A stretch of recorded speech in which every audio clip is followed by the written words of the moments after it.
देबोगे जान सच में कहट देबोगे तुम्हें कहट देबोगे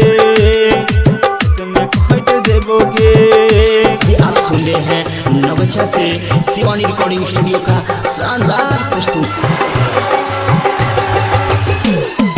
डीजे उमेश सच में कहट देबोगे सुखीपुर बाजार। हाँ दुनिया पगली कहियो पटरी पलट देबोगे सोनिया पगली कहियो पटरी पलट देबोगे रेल बह के पटरी पर कहट देबोगे जाके पटरी पे जाना सच में कहट देबोगे कहट देबोगे सच में कहट देबोगे सच में कहट देबोगे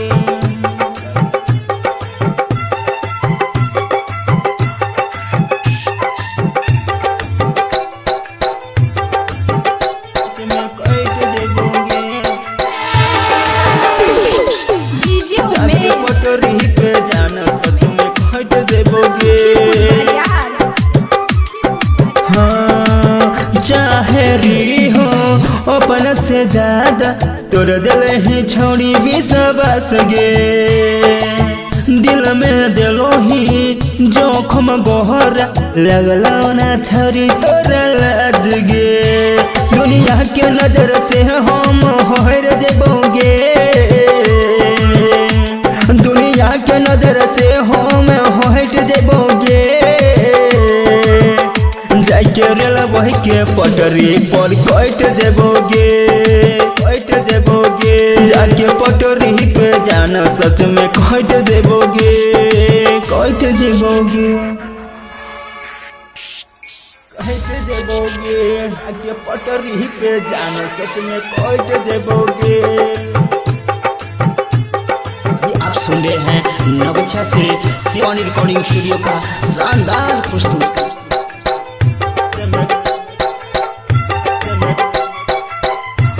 डीजे उमेश सुखीपुर बाजार। सोचले भी हो संग में तोरा लेबो हम साथ फेर गे तोरा दिल ही हम